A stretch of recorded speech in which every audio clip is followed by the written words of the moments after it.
connaissez les détails de la conquête en Algérie? On s'est comporté comme des nazis. Combien de villages ont été massacrés? Mais des femmes? Michel, on s'est comporté comme des nazis en Algérie. Et effectivement, même moi qui travaille depuis pas mal d'années sur les exactions coloniales et sur les violences coloniales, j'ai parfois été effrayé de constater combien elles avaient été généralisées et que la population civile, je parle pas seulement des combattants d'Abdelkader ou du Bey Ahmed qui lui combattait à l'Est, je parle pas seulement des combattants, mais des populations civiles ont été véritablement dans certaines régions éradiquées ou expulsées, et avec au bout du chemin la mort par la faim, quoi.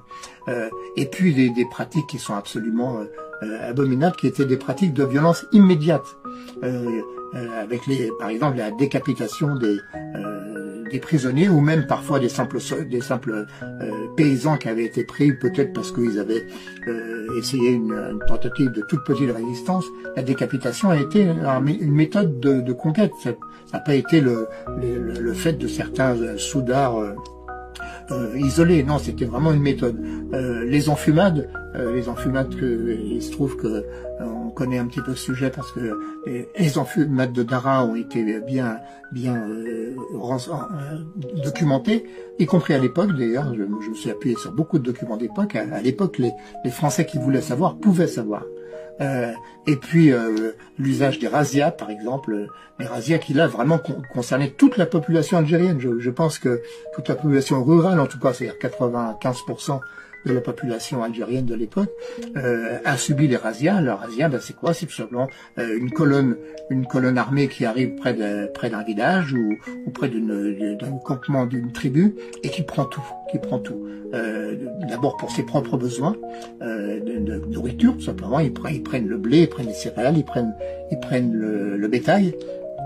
Mais également, bien sûr, se débarrasse des hommes.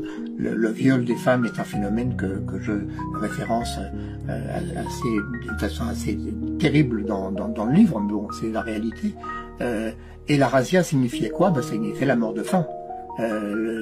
Les soldats non seulement prenaient ce qui existait, mais mettaient le feu à ce qu'ils ne pouvaient pas emporter avec eux, en particulier les silos. Et donc la mort par la faim a été consubstantielle à la conquête. Ce n'était pas un phénomène isolé. La mort par la faim a concerné des centaines de milliers d'Algériens, également par la maladie.